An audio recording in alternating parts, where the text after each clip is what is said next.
걸림돌이라고 하는 자체는 우리 인생에 있어서 평생 함께하는 거라고 볼 수가 있겠죠. 부처님께서는 우리가 사는 세계를 가민의 땅이라고 말씀하셨습니다. 달감자, 참을인자, 참는 것을 달게 받아들이지 않고 살 수 없는 세계가 우리가 사는 세계라고 합니다. 우리 삶을 그래서 부처님께서는 일체 중생, 고해 중생이라 고통과 함께하는 부분이 삶을 살아가는 환경에 놓여 있는 것이 우리 삶이다. 그래서 이런 환경 속에 살고 있는 우리를 일컬어서 공업 중생이다. 업이라고 하는 부분을 함께 겪어가지 않으면 안 되는 환경 속에 살고 있기 때문에 우리는 그 환경 속에서도 좀 나은 삶을 사는 사람이 있고 조금 부족한 삶을 사는 사람이 있습니다. 조금 부족한 삶을 살고 있는 현실에서 좀 나은 삶을 추구하는 것이 우리 삶이고, 그래서 흔히 보면 우리 중에서도 상중하가 있지만 부처님께서 우리가 사는 세계를 바라다 보면 그냥 다 똑같은 중생임에는 차이가 없다. 그래서 오늘날 우리가 목표를 정하고 있는 부분은 중생이 중생으로 사는 삶으로 만족할 것이 아니고 이 중생의 삶을 뛰어넘어 부처님과 같은 부분이 삶의 주인공이 되기 위해서 노력하는 것 자체가 신행 활동이다. 그리고 여러분, 우리가 현실이라고 하는 부분이 습을 통해서 만들어진 것을 우리는 업이라고 하거든요. 습관이라고 하는 부분이 있어요. 습. 그래서 그 습이라고 하는 부분은 쉽게 고쳐지지가 않습니다. 그래서 그 습을 바꾸는 것 자체가 어떻게 보면 수행이다라고 이야기해도 될 것 같아요. 그래서 그 습을 바꾸는 본질은 일체의 모든 생각으로부터 그쳐서 본래 부모 미생전의 마음으로 돌아갔을 때 고칠 수 있다고 이야기를 합니다. 그래서 여러분들이 절에서 수행을 하는 모습을 가르치면 공을 이야기합니다. 일체의 모든 상을 끊어버리고 모든 생각을 끊어버리고 모든 습관으로부터 자유로울 수 있는 나로 돌아갔을 때 비로소 고칠 수 있는 명분이 생기기 시작을 한다. 그리고 얼음이 빙점에서 얼고 빙점에서 녹듯이 우리는 영도라고 하는 부분에서 얼음이 얼고 녹는다고 이야기를 합니다. 근데 그 영도 중에서도 또 미세한 부분으로 찾아 들어가면 빙점이라는 게 있어요. 얼음이 얼기 시작하고 녹기 시작하는 점, 그걸 우리가 빙점이라고 얘기하듯이 우리 업이라고 하는 부분도 그와 같다. 그러니까 항상 우리가 그 수행이라고 하는 부분을 이야기할 때는 참선이 됐든 화두가 됐든 정근이 됐든 정진이 됐든 모든 부분은 무상 무념의 상태로 돌아가라. 근데 참 묘한 게 뭐냐면 고요한 가운데 고요함을 만날 수도 있지만 아주 번잡한 가운데 고요함을 찾을 수도 있어요. 묘하지 않습니까? 그러니까 흔히 어떤 사람들은 수행을 하기 위해서 저 고요한 공간을 찾아가는 사람이 있는가 하면 부처님께서는 1250의 비구를 기초로 수행을 가르쳤고 구인사를 창건하신 천태중을 중창하신 상호론각 대유사님께서는 많은 대중을 모아서 연불 속에 소리를 내고 그 소리를 맞잡아 공한 모습으로 돌아갈 수 있는 부분을 가르쳤다. 근데 이와 같은 부분을 우리는 그냥 심심해서 하는 게 아니라는 거죠. 절박하게 행에 움직였을 때 얻을 수 있는 이익을 구할 수 있다. 평상시에는 할 것 다 하고도 기도를 하려고 하면은 시간이 있어요, 없어요? 잘 생각해 보세요. 평상시에 할 짓을 다 하고도 법회 갈 시간은 있어요, 없어요? 없어요. 묘하죠. 아이들이 하루 종일 놀고도 공부할 시간은 있나요, 없나요? 뭐가 다른가, 뭐가?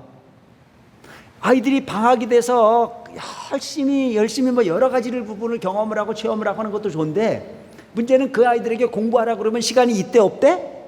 시간이 없어. 근데 우리가 지금 이 자리에 모여 있는 부분은 억지로 안 오는 걸 막 협박을 해서 데려다 놓은 사람은 없어요. 그냥 중생의 삶을 살아가는 부분이 이렇게 살아서는 안 되겠다. 부처님 가르침으로 보다는 나은 부분이 미래를 만들고 싶은, 그래서 세속적 부분의 행위를 통해서 얻을 수 있는 부분이 아닌 그 아닌 것을 얻고 싶어서 이 자리에 앉아 있는 걸로 저는 생각을 하는데 제 얘기가 맞아요? 그죠? 그러면 그 아닌 방법을 얻어서 그 아닌 방법의 행위를 실천해야 되는 게 당연한 거예요. 남는 시간을 허비할, 심심해서 오는 부분은 한 분도 없어요. 누군가가 억지로 안 되는 부분을 협박을 해서 데려두는 사람도 없어요. 이곳에서 가르치고 있는 부분은 세속적 삶의 행위는 능력과 성실함이 있으면 무조건 다 된다라고 가르치는데, 이곳에서는 한 가지를 더 가르치거든요. 업을 녹여라, 지혜를 만들어라, 무명을 없애라, 그리고 지혜를 얻어라. 그 모든 부분의 목표를 얻기 위해서는 시작이라고 하는 것이 중요한데, 그 시작의 본질은 마음이다. 그 마음이라고 하는 부분은 반드시 내 밖에 있는 것이 아니고 내 안에 있는 건데도 불구하고 이 세상 모든 건 다 지 마음대로 되는 것 같은데, 마음만큼은 마음대로 됩니까 안 됩니까? 에? 된다면서요. 마음대로 되는 게 마음이어야 되는데, 우리는 아이러니하게도 마음이라고 하는 부분을 내가 가지고 있으면서, 내가 조종자이면서, 내가 운전자이면서 그 마음을 마음대로 못 쓰는 것 자체가 우리 한계라고 하는 것이 문제예요.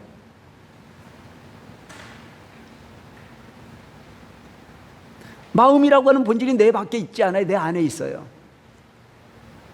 근데 마음이 마음대로 안 되니까 문제야. 그래서 그 마음이 마음대로 안 되는 부분을 마음대로 되게 가르치러 오신 분이 누구냐? 부처님이시라 돼. 그럼 마음이 마음대로 될 수 있도록 하기 위해서는 뭐가 필요하냐? 습관이라는 게 필요하다. 여러분, 묘하죠? 제가 여기 온 지 얼마 안 됐잖아요. 이제 얼마나 됐나요? 2월 달에 왔으니까 세봐야 얼마나 됐나? 한 5개월 이제 됐죠? 근데 묘한 일을 내가 하나 발견했어. 5개월 동안 법회를 내가 여러 번 봤는데, 오셔서 앉는 분들이 꼭 그 자리에만 앉아요. 거의 대부분이. 뒤에 앉는 분들은 맨날 뒤에 앉고, 그 자리 꼭 점 하나가 틀리지가 않아. 기둥 앞에 앉는 분들은 맨날 기둥 앞에 앉아 계시고. 그러니까 눈 둘 필요가 없어. 딱 보면 누가 어디 앉아 있는 게 대강 보여. 출석 저절로 다 불러줘요. 아, 누가 왔다 안 왔다. 그 어떤 분들은 내가 법회 때 안 왔길래 지나가다 오늘 법회 안 오셨네요. 그랬더니 선생님 어떻게 알았냐 이거예요. 딱 보면 빈자리가 보여. 그 부분만이 앉아있는 자리는 그 자리에 앉아있으니까. 이게 습이라는 거예요. 의도적이 아닌 부분으로 내가 편한 그 환경을 찾아가더라 이거예요. 아무것도 아닌 부분인 듯 이렇게 습이 들어가는 것이 우리 인생인다고 보면, 우리가 일생을 살아가는 부분이 습이 얼마나 중요한 건지, 그 습은 과거로부터 현재로 이어져 가고 있다는 사실입니다. 그래서 그 본질을 그냥 그렇게 습으로 살아가 갖고 될 것이 아니기 때문에 그 습을 걷어버리고 부처님의 가르침인 그야말로 보살로서의 행을 실행해 가는 부분에 습을 들여야 된다. 이 세상의 모든 사람들이 내 목숨 아깝지 않은 사람이 있어요, 없어요? 몰라요? 안 살아봐서 모르시나요? 이 세상에 내 거보다 귀한 게 없어요. 물건도 내게 귀하고 모든 게 내게 귀해요. 그래서 우리는 어느 순간부터 편가르기를 참 좋아합니다. 우리 식구, 우리 가족, 우리 가문, 우리 절, 우리 종단, 우리나라. 그 우리라는 걸, 우리가 뭐예요? 울타리라는 얘기 아닌가요? 울타리를 만들어요. 그건 나쁜 거 아니에요. 좋은 거죠. 그런데 그 우리라고 하는 부분은 지금 현재 만났을 때 우리지, 그것이 영원하지 않다는 데 문제가 있어요. 잠깐 동안 만나서 잠깐 동안 사라지는 인연을 통해서 사라질 뿐이지 그것이 영원한 게 아니에요. 전번에 내가 법화경에서도 잠깐 얘기를 했지만, 참 나도 웃긴 사람이라니까요. 2월 달까지만 하더라도 오능사는 신경도 안 썼다니까. 내가 그때 사막사 주지했으니까 그땐 눈이 펄겋게 어떻게 하면 이 사막사를 채울까 고민을 하고 있었거든. 근데 임명장 하나 딱 바뀌어가지고 2월 달에 일로 오고 난 다음에는 사막사는 보이지도 않아 지금. 그게 묘하잖아요. 그 마음이라고 하는 부분이 본질이, 그 울타리라고 하는 부분을 어떻게 형성하느냐에 따라서 마음은 그렇게 달라지더라. 그렇듯이 그 환경이라고 하는 부분에 최선을 다하고 사는 것이 어떻게 보면 현명한 인생일 수 있어요. 지나간 거에 시간 소비할 거 아니고 오지 않을 거에 고민할 필요 없이 현실에 최선을 다하고 사는 것 자체, 그게 어떻게 보면 가장 번뇌로부터 자유로운 가장 행복한 삶일 수도 있어요. 자, 그러면서도 보면 내 거는 소중하고 남의 것은 소중하지 않다라고 하는 부분이 마음의 본질이고 그래서 들어앉았다는 겁니다. 2월 달까지만 하더라도 제가 사막사에 불공 들어오는 거에 신경 쓰고 사막사에 신도 오는 것만 신경이 쓰였는데, 내가 이쪽으로 이 보직 하나, 임병장 하나 딱 받는 순간에 거기는 사람이 어떤 같은 신경도 안 쓰여. 지금 오직 신경이 쓰는 건 이쪽밖에 신경이 안 써. 왜? 여기에 울타리를 쳤으니까. 그렇듯이 내 것은 소중해. 그런 모든 부분이 환경적, 조건적 모든 부분들이 다 내 거가 소중하듯이 내 목숨 또한 소중한 것이 우리의 삶이다. 근데 이 세상에서 존재하고 있는 영웅이라고 말하는, 불교에서 얘기하고 있는 보살이라고 말하는 부분은 내 것을 강하게 이익을 구하고 남의 것을 함착해 보는 존재를 보살로 불러주지 않습니다. 우리가 사는 저 사회 환경 속에서도 보면 영웅이라 불려지는 사람은 내 것을 소중하게 여기고 남의 것을 그냥 가볍게 여기는 사람은 절대 영웅 소리를 듣지 못합니다. 나를 돌보지 않고 상대를 과감하게 위해서 희생하고 봉사했을 때 그를 우리는 영웅이라고 말합니다. 근데 그 영웅이라고 하는 그 부분은 항상 언제 출현하느냐? 난세에 출현합니다. 난세 영웅이라. 태평성대에 그 영웅이 존재하지 않습니다. 어려운 환경과 어려운 조건 속에서 영웅이 나옵니다. 임진왜란이 없었으면 이순신 장군은 영웅이 됐을까요, 안 됐을까요? 대답을 못해. 임진왜란이라고 하는 풍전등화의 국가의 위기가 없었다면 이순신 장군은 영웅이 될 수 없었습니다. 그 어마어마한 전쟁 속에 그냥 풍전등화의 위기에 빠져 있을 때 나라를 구할 수 있는 결기와 그 지혜가 있었기 때문에 이순신 장군은 영웅이 될 수 있었습니다. 그래서 그를 일컬어 그냥 영웅이 아닌 성스러운 영웅이다, 성웅이라고 불러요. 지금 이 코로나의 환경 속에서도 영웅들이 지금 존재하고 있습니다. 우리는 평상시에도 너무너무 두려워서 해야 할 것도 삼가해버리고 말을 함부로 못하고 가족을 편안하게 대하지 못하고, 어떤 사람은 들어보니까 돈 벌러 가는 남편을 딸하고 엄마하고는 한편이고 남편은 밖에 나가 돌아다니니까 집안에서도 딱 구분을 져가지고 선을 딱 정해놓고 요까지 넘어오지 마라. 너는 최전방 나가서 돌아다니는 사람이니까 알 수 없으니 요까지만 들어오고, 우리는 밖에 나가지 않는 사람이니까 영역을 따로 정해가지고 밥도 따로 먹고 따로 산다고 하는 얘기를 들었어요. 그래서 내가 참 코로나가 무섭긴 무섭다.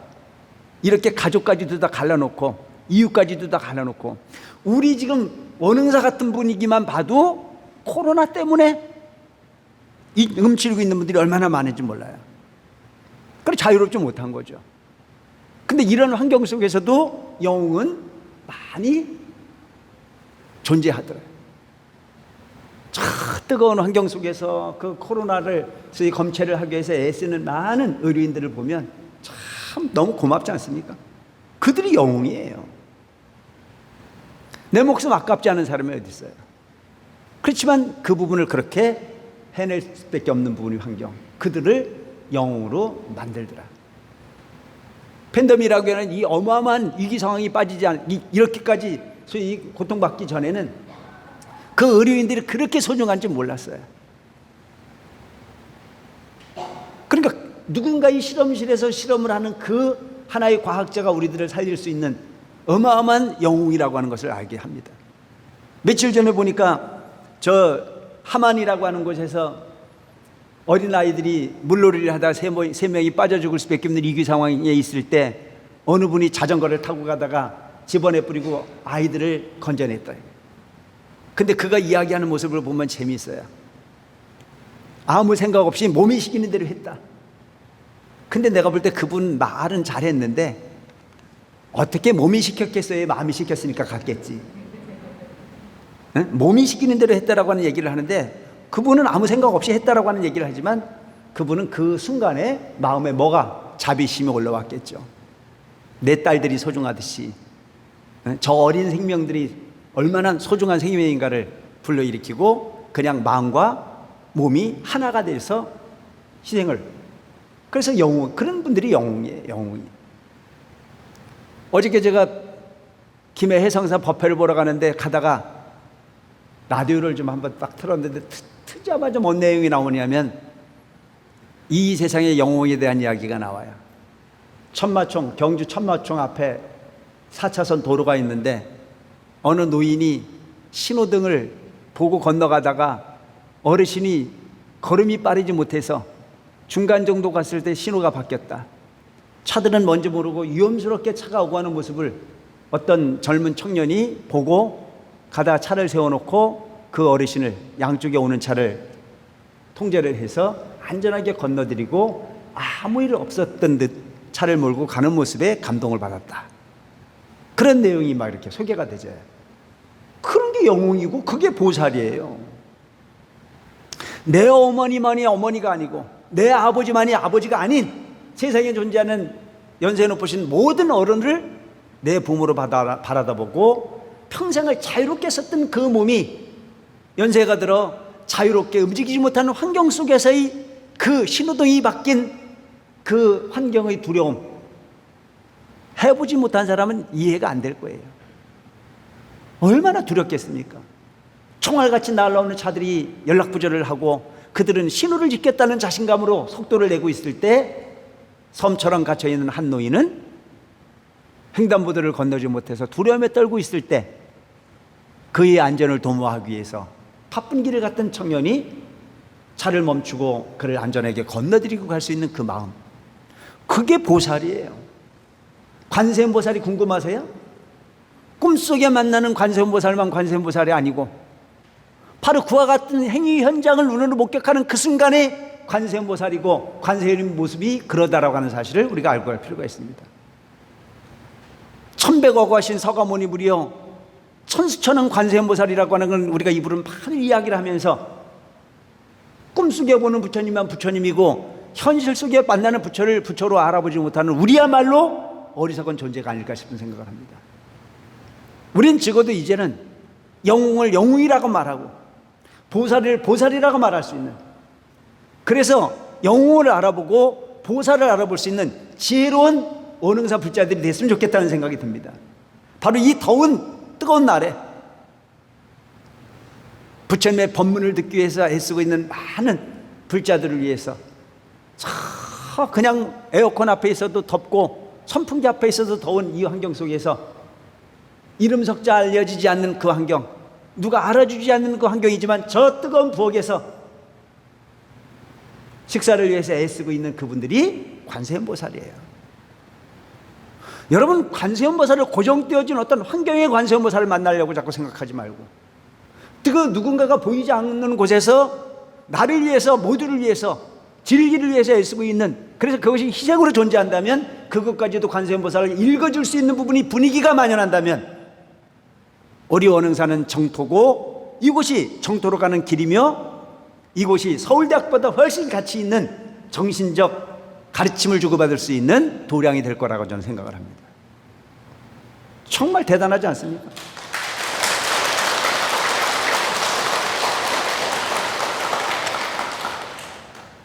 저는 요즘 원흥사 와서 느끼는 거 참 많습니다. 이제 서서히 뭐가 되어가기 시작을 하고 있어요. 오늘도 내가 문자를 하나를 보니까 다도실에 따끈한 차 준비되어 있으니까 와서 마시고 가라고 문자가 올라왔어요. 얼마나 멋있습니까? 그 문자 하나에 모든 부분이 마음이 녹아요. 아, 행복하다. 이제 뭔가 사람 사는 동네의 분위기가 된 것 같다. 그와 같은 모습을 봤을 때 누군가는 고맙다라고 거기서 댓글을 하나 달아요. 그게 우리의 행복이에요. 행복은 멀리 있지 않습니다. 그냥 있는 가운데 적은 거에 감동하고 적은 거에 표현하고 적은 거에 나누려고 애쓰는 그 마음이 보살의 마음이요, 그 행위가 정토의 모습일 수 있다. 현실 속의 정토를 구하지 못하고 현실 속의 정토를 보지 못한 그들이 어찌 상상 속의 정토를 가기를 원하는가 싶은 생각이 들어요. 요즘 보면 백중천도제를 위해서 너무나 많은 분들이 애를 쓰고 계세요. 저 꽃자명에서부터 이거 보면 우리는, 제가 이제 다니면서 하는 얘기가 뭐라 그러냐면, 저는 최소한 여러분들이 절에 오셔서 공덕의 주인공이 됐으면 좋겠다는 생각이 들어요. 정말 공덕 짓는 분들이 많아요. 내가 어떻게 하면 나의 노력으로서 많은 사람들에게 이익을 주고 많은 사람들에게 행복을 줄 건가를 고민할 수 있는, 그게 바로 보살 행위예요. 말만 하면 내 거 아깝지 않게 그냥 다 희생하려고 애쓰는 사람들이 너무 많아요. 그러니까 아마 요즘 우리 어린이법부 선생님들은 나만 가면 두려울 거야. 열심히 뭔가 하고 있어. 그러니까 하고 있는 데다가 잘한다고 분명히 칭찬을 하면서 내가 한마디를 더 해. 그거 말고 이것도 한번 해보지. 그럼 일이 배가 되는 거예요. 그래도 싫대 소리 한마디 안 해요. 하고 나면 또 다른 일이 만들어지고 또 다른 일이 만들어지고. 그리고 여러분, 사실은 보면 나를 합리화하는 일인지 모르지만 이 세상에 훌륭한 지도자는 일거리 만들어주는 지도자가 제일 훌륭한 지도자라고 생각하는데 내 말 틀렸습니까? 아, 왜 대답을 크게 안 해? 일거리를 많이 만들어주는 부분이 리더가 최고의 리더예요. 그것도 뭐 돈 갖다 바르는 부분이 리더가 아니고 적은 투자를 위해서 큰 부분이 효과를 불러일으킬 수 있도록 아이디어를 내는 것 자체가 리더가 해야 될 역할이에요. 옛날 얘기 하나 하면, 여러분 일이 얼마나 소중한 건지를 좀 말씀드리고 싶어서, 대개 보면 어떤 분들은요, 절에 가면은 일이 많아서 싫다는 사람 많아요. 간부 좀 하라고 그러면요, 내가 왜 일을 하냐 이게. 집에서도 일이 지긋지긋한데 절에까지 가서 내가 그 일을 왜 하느냐라고 얘기하는 사람들이 있어요. 참 어리석은 사람들이에요. 집에서 하는 일은 그냥 이 육신을 먹여 살리기 위해서 한시적 부분에 이익을 구하기 위해서 하는 일이 그거예요. 3일 수심은 천재보요 백년 터무는 일조진이라. 3일 동안 닦은 마음은 천년의 보배지만 100년 동안 탐한 재산은 하루아침에 티끌이라 이거예요. 수십조, 수백조를 만들어 놓고도 죽어서 한 푼도 못 가져가는 게 세속에서 가지고 있는 돈입니다. 제 말 맞아요, 틀려요? 돈 많이 벌었다는 사람이 가져가는 거 봤어요? 그것은 이 육신을 위해서 심부름하다가 그냥 쓰다가 갈 뿐이지 그걸 가져갈 수는 없어요. 그런데 도량에 들어와서 일을 하는 것은 그 가치가 다르다는 얘기예요. 여기서는 현실적 이익을 구하는 게 아니에요. 여기서는 일을 해봐도 월급 하나 주지도 않아요. 절에 와서 일했는데 대가 주는 거 봤어요? 없어요. 여기는 무주상 못이야. 그냥 열심히 노력을 해서 아무리 많은 생산적 가치를 더했다고 하더라도 그것을 전부 다 공덕으로 치부해버리고 말지 개인에게 돈 주는 부분은 존재하지 않더라. 근데 딱 한 가지 확신할 수 있는 건 뭐냐면, 절에서 하는 이 행위의 공덕은 죽어 세세생생 당신 스스로 이 공덕이 된다는 사실을 알고 가시는 여러분 되시기 바랍니다. 아시겠죠? 어떤 게 더 약한 사람이에요?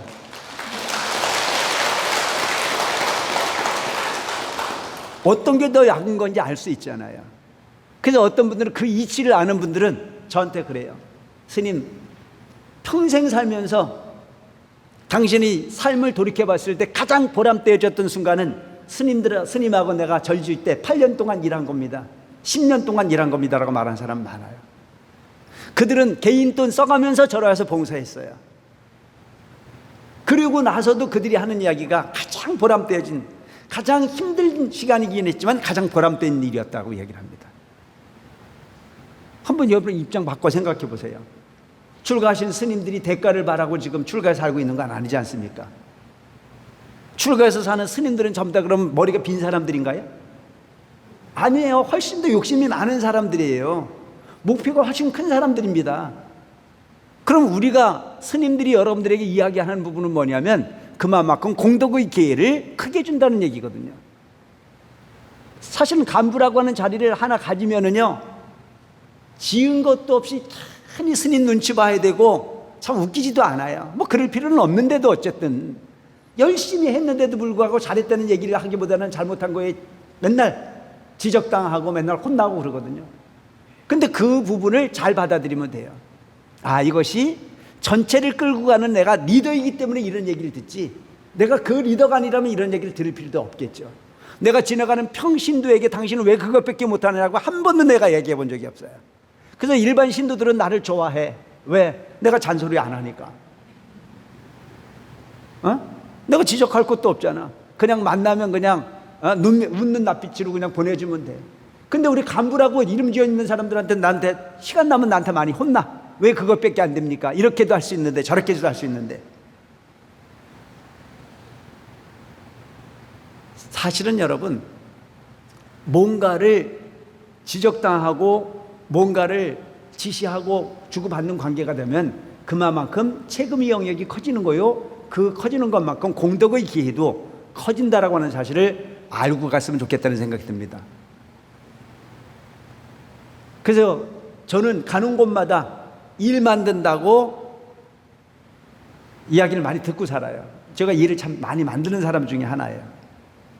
근데 있을 때는 힘들어도 가고 난 다음에 들리는 얘기가 있어요. 또 그래도 그때가 참 좋았다라고 하는 얘기는 제가 꼭 듣고 있습니다. 근데 원형사 같은 부분도 마찬가지죠. 옛날에 없었던 칠칠제를 지내고 막 하다 보니까 우리 간부님들은 얼마나 힘들겠습니까? 근데 그 부분이 만들어짐으로 인해서 사찰이 발전하는 거고 또 다른 세계에 있는 사람들이 편안함을 얻을 수 있는 거예요. 거지가 세상이 편하긴 제일 편해요. 거지보다 편한 발자 있습니까? 편하잖아요. 왜? 일할 거리가 없으니까. 근데 그게 좋으면 거지하면 될 거 아니에요. 근데 거지하고 싶은 사람은 없어요. 편하긴 참 편한데. 거지가 편하면 편한 것만큼 대가는 존재하지 않는다라고 하는 거죠. 그래서 옛날에 어떤 거지가 어디 살아요? 예? 요즘은 거지도 아파트에 살아요. 근데 옛날에 거지는 어디 살았어요? 예? 다리 밑에 살았잖아요. 그 다리 밑에 살았는데 어느 날 거지 아들하고 둘이 다리 밑에 있었어요. 그 신발을 벗어놓고 이제 거지도 기거를 하는 공간이 있으니까 둘이 다리 밑에서 있다가 그 황금들녘에 농사를 짓고 사는 사람들이 막 열심히 일을 하는 모습을 보고 있었어요. 그러면서 본인들이 뭐라고 생각을 했냐면, 우린 참 팔자가 참 좋다. 저들은 저렇게 쇠가 빠지는데 우리는 이렇게 여유로우니 얼마나 좋을까 하고 있었어요.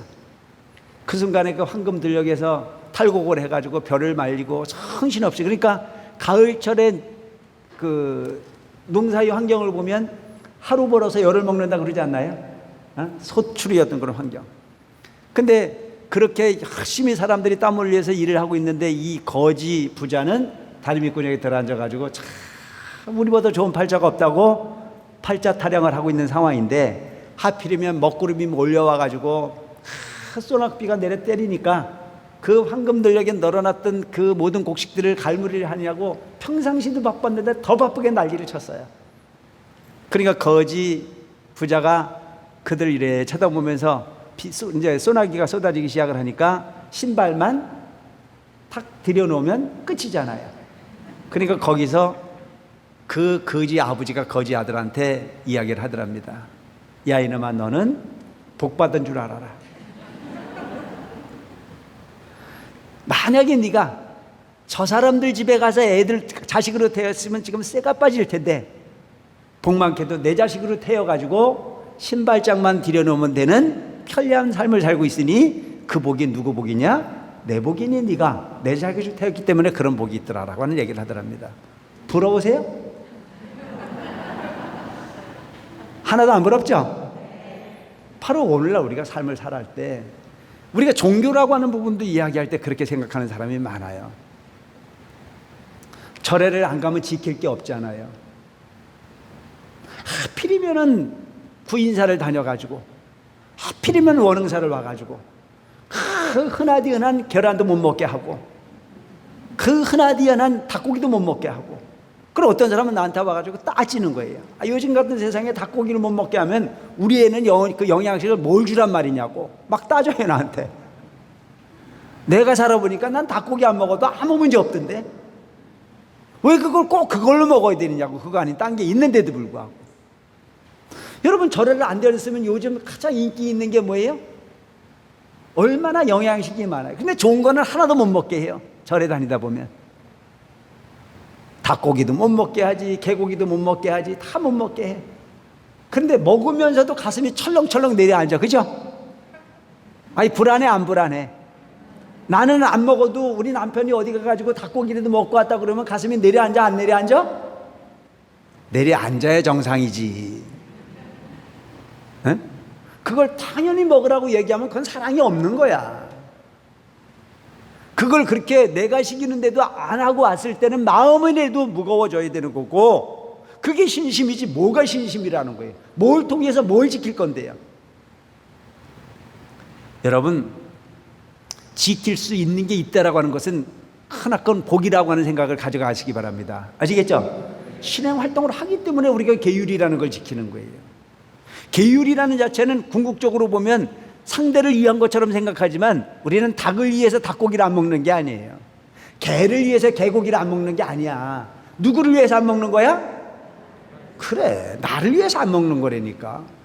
그러니까 계율이라고 하는 부분은, 계율이라는 부분은 적을 위한 울타리가 아니고 나를 위해서 존재하는 게 울타리야. 그 울타리가 계율이라고요. 도둑놈을 막기 위해서 울타리가 필요하지, 에? 도둑놈을 위해서 울타리를 만들어 놓는 건 아니에요. 그러니까 나라고 하는 부분이 계율을 생각한다는 자체는 그만큼 부처님 가까이에 다가설 수 있는 부분이 최소한의 법칙이야, 룰이야. 근데 이걸 지켜놨으면 본전입니까? 남는 장사입니까? 계율을 지켰으면 그 계율을 지킨 게 복을 진 거예요, 본전인 거예요? 계산 잘해야 돼. 에? 본전이에요, 본전.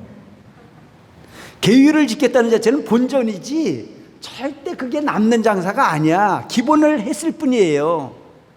계율 정신, 불자리서의 기본이야, 기본. 기본 위에 집을 짓고 가야 되는 게 당연한 부분이라는 거죠. 그래서 본전치기 해놓고 남았다고 얘기하는 놈이 제일 어리석은 놈이야. 고구마 장사 얘기 한번 해줄까요?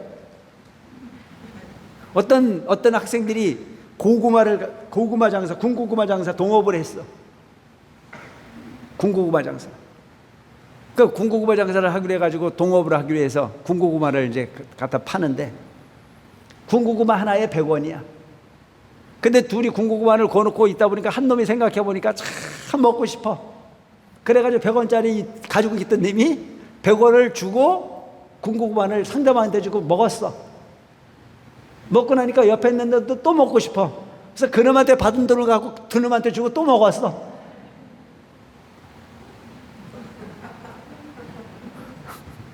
뭔 말인지 알겠죠? 그럼 그 고구마 장사는 망했을까 안 망했을까? 망하죠. 그런 망하는 장사를 우리가 하지 말자는 얘기예요. 계율을 지켰으면 그냥 군고구마 정도를 그냥 떼어다 놨을 뿐이지 이제는 나와 관계가 없는 사람에게 그 대가 이상을 주고 팔아야 돈이 남듯이 우리는 공덕이라고 하는 부분을 그렇게 봐야 된다. 그래서 공덕이라고 하는 부분은 야금은 안 됩니다. 정말 누구라고 말하고 싶지 않지만 대단한 분들이 너무 많아. 우리 오랑사에는 펴내지 않고 드러내지 않고 기술을 보시하거나 물질을 보시하거나 뭔가 이런 부분들이 너무 많이 존재하고 있어요. 이런 부분들이 나는 볼 때 마음이라고 보는 거예요. 그것이 공덕이라고 보는 거예요. 이 세상에 내 거 아깝지 않은 사람은 없어. 그래서 나라고 하는 부분이 현실적 삶을 약은 마음으로 살지 말고 조금은 손해보는 마음으로 사는 것 자체가 남는 장사다. 어차피 시간은 가고 시간은 생명이고 그 생명은 유한하다. 무한한 게 아니야. 잠깐 동안 살다가 그렇게 갈 뿐이라. 그래서 여러분, 촛불이 자신을 태워서 주변을 밝혀요. 그러면서 초는 점점 작아져 갑니다. 우리는 촛불 같은 인생이 되어야 된다는 생각을 합니다. 나를 태워 주변을 밝히고 그 주변을 밝혀서 많은 사람들이 거기에 안일함을 얻고 편리함을 얻고 가치 있는 부분의 삶을 살아갈 수 있도록 한다면 그걸 일컬어 우리는 보살이라고 얘기한다. 향이 자신의 몸을 태워 주변을 향기롭게 하듯이 내가 내 행동을, 내 육신을 태워서, 내 행동을 태워서 주변을 향기롭게 한다면 그것이 부처님 가르침이라고 볼 수 있다.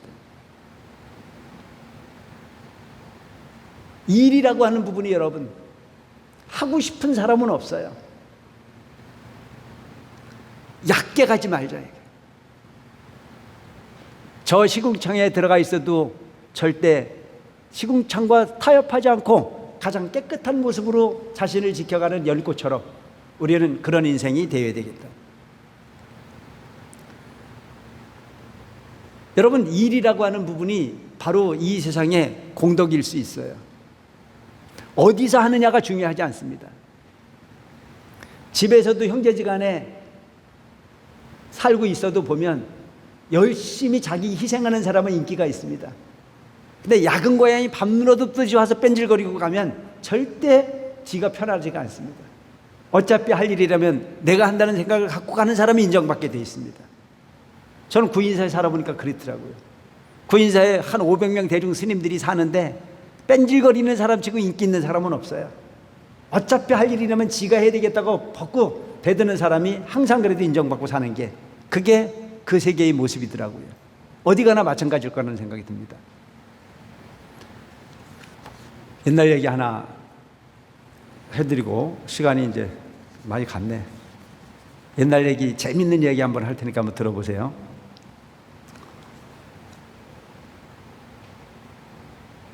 말이라고 하는 부분은 먼 길을 가봐야 말의 힘을 알 수 있습니다. 뭔 얘기인지 알겠죠? 타고 다니는 말은 그냥 멀리 가봐야 그 말의 힘을 알지, 가까이 다니는 부분으로서 그 말의 능력을 시험하기가 쉽지가 않습니다.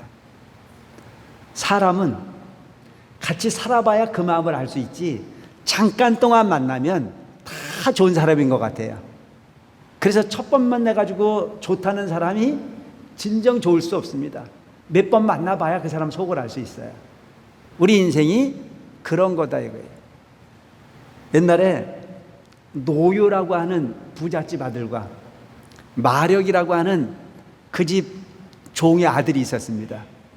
노요와 마력은 아주 절친한 친구였습니다. 하나는 자기 아버지가 주인이었고 하나는 그 집의 종의 아들이었다는 사실입니다. 그걸로 보면 종의 아들과 주인집 아들이 사이가 좋았다는 얘기는 주인집 아들도 인격이 괜찮은 거고 종의 아들도 꽤 능력이 있기 때문에 친구가 되지 않았겠나 싶은 생각이 들지 않습니까? 그래서 이 노요와 마력은 아주 주인집 아들과 종의 아들로 살았지만 둘이 아주 절친하게 지냈죠.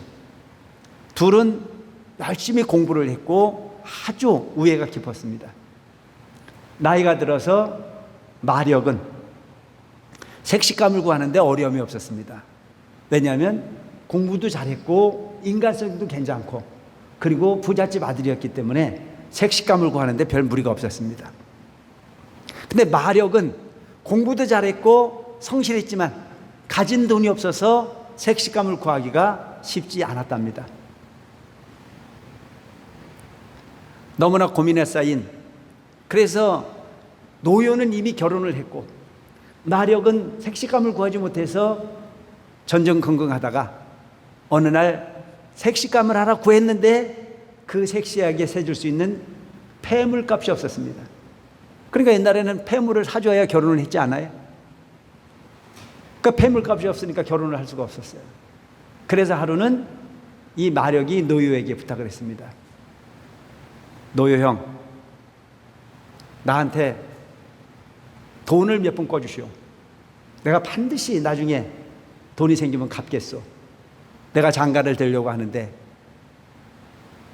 내 아내 될 사람에게 폐물을 사주지 못한다면 결혼을 할 수 없으니 좀 돈을 빌려달라고 얘기했습니다.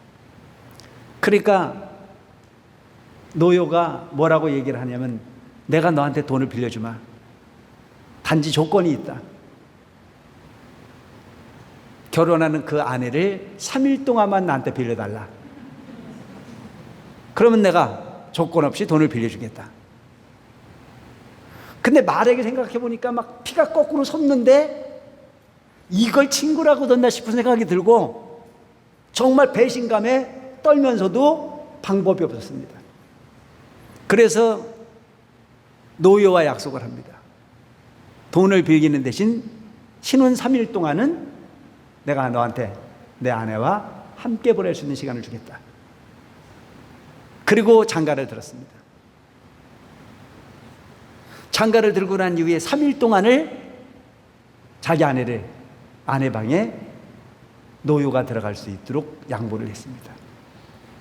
절제부심, 얼마나 이를 가렸을까요? 떨리는 마음으로 이를 갈고 가다가 사흘째 되는 날 마력이 비로소 본인 아내의 방에 들었습니다. 그 아내의 방에 들어가 있을 때 너무너무 이가 갈리고 너무너무 기가 막혀서 그냥 너무너무 속상한 마음에 들어가자마자 등을 돌리고 이불을 덮고 자버렸습니다. 그러니까 아내가 다소곳이 있다 말고 뭐라고 얘기하냐면, 서방님 오늘은 참 희한하십니다. 앞에 3일 동안은 밤새도록 앉아서 책만 읽으시더니 오늘은 초저녁부터 이불을 쓰고 누워 자는 이유가 뭔지 이해가 되지 않는다고 이야기를 했습니다. 마력이 정신을 차려서 물어봤습니다. 무슨 일이냐? 서방님, 지나간 3일 동안은 나한테 눈길 한 번 주시지도 않고 그냥 책상에 불을 밝혀 밤새도록 책만 읽으시더니 오늘은 무슨 일이기에 초저녁부터 그렇게 이불을 쓰고 등을 돌리고 누워있는 그 모습이 너무 생소합니다. 그때 마력이 감동을 합니다. 정말 친구 중에 친구다. 그래서 마력은 더 공부를 열심히 해가지고 저 중앙정부의 고관대작이 됩니다. 그리고 노요는 아버지 준 재산에 아주 풍류를 좋아하고 사람을 좋아하다 보니까 술 마시고 풍류를 즐겨서 가다 보니까 재산을 모두 잃어서 쫄딱 망했습니다. 마력은 중앙정부에 가서 고래등 같은 기와집에 출세를 했다라고 하는 소문이 고향 동네까지 돌아오는데 노요는 망해 있었기 때문에 노요가 국리 끝에 옛날 나와 중마고우 신분을 차별하지 않고 지냈던 그 친구에게 한번 가봐야 되겠다. 그래서 노요는 자기 가족들에게 친구를 찾아간다라고 하는 이야기를 해놓고 친구 집을 찾아갑니다. 마력의 집에 찾아갔던 노요, 마력은 아주 버선발로 쫓아나와서 노요를 맞아드립니다. 친구여, 날 찾아서 고맙구나. 그래서 노요가 본인의 신세를 이야기하려고 하지만 마력은 들으려 하지 않습니다. 그냥 술이나 먹고 즐기면 되지 뭐 쓸데없는 소리냐. 나는 널 만나 좋으니 우리 골치 아픈 얘기하지 말고 실컷 먹고 놀기나 하자고요. 며칠 동안 실컷 먹여서 시간을 보내고 있을 때 노요는 실망하기 시작합니다. 친구여, 내가 이렇게 지금 다 망해서 죽을 수밖에 없는 위기 상황에 있고 우리 가족이 지금 입에 풀칠을 하기 어려울 정도로 망했는데 어찌 이 사연은 들으려 하지 않고 술만 퍼주느냐.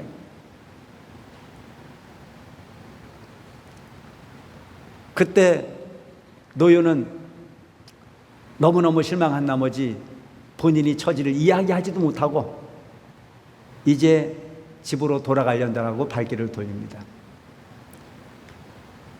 노요가 마력의 배신감, 본인이 옛날처럼 그렇게 많은 부분을 베풀어서 함께 했던 친구였는데도 불구하고 본인이 궁핍해지니 친구 또한 존재하지 않는다라고 하는 아주 속상한 마음으로, 배신감으로 발길을 돌려 집으로 돌아갔을 때 마을 근처를 가니 그 집에서 대상통곡 곡소리가 나기 시작합니다. 그 목소리는 노요의 아내의 절규였습니다. 무슨 소리일까? 급한 마음으로 집에 돌아가 봤더니 큰 관이 하나 도착했고, 그 관은 노요가 마력의 집에 가서 술병을 얻어서 죽어가지고 죽은 시체가 도달했다는 얘기를 듣고 그 관을 붙잡고 우는 노요의 아내의 절규였습니다. 노요가 나타나자 아내는 기절초풍을 합니다. 죽어서, 술병을 얻어 죽어서 관이 도착해가지고 관을 붙들고 우는 순간에 노요가 나타나가지고 무슨 일이냐고 물으니 얼마나 기절초풍을 할 일입니까? 사연을 이야기하고 난 이후에 관에 뭐가 들었을까 싶어서 관을 풀러보니 그 관에는 금은보화가 잔뜩 들어앉아서 그동안 잃어버렸던 모든 마력의 재산을 되찾을 수 있는 값어치 있는 금괴가 들어앉았더라. 마력의 기가 막힌 안가품입니다.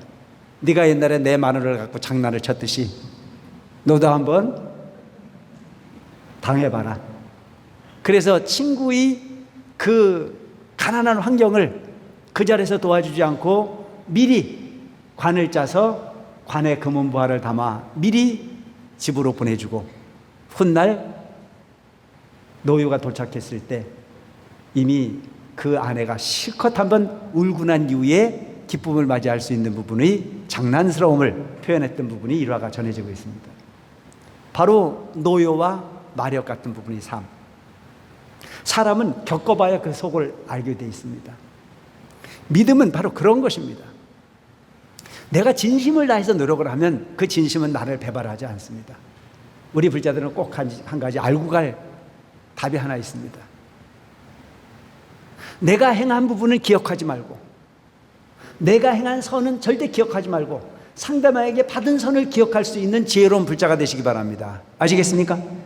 내가 받은 갚이는 절대 잊지 말고, 내가 행한 희생은 기억하지 않는 부분이 삶을 살았을 때 그는 이 세상 가장 행복한 사람일 수 있습니다.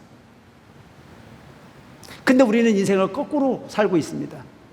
내가 행한 것은 너무 큰 걸 행했고 상대방에게 받은 것은 너무 적은 걸 받았다는 쪽으로 생각을 하기에 세상은 이갈리는 세상이 될 수밖에 없습니다. 내가 하는 선행은 잊어버리고 상대방에게 받은 은혜는 잊지 않으려고 애쓰는 부분이 삶이 되었을 때 우리는 죽어 정토를 말하지 않고 살아 현실 속에 정토를 만날 수 있을 겁니다. 여러분, 부모님에게 효도를 하는 경우가 가끔 있습니다. 그 효도는 조건이 없는 효도여야 가치 있는 효도가 될 수 있습니다.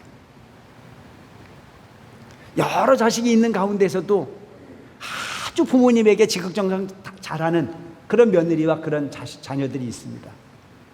근데 그렇게 잘했던 그 자녀가 부모님이 가지고 있었던 알량한 재산 몇 푼을 그 잘했던 본인을 내버려 둬버리고 잘하지 못한 누군가에게 양을 조금 더 주면 그때부터 그 효자는 효자가 아니고 이를 가는 불효자가 되고 맙니다.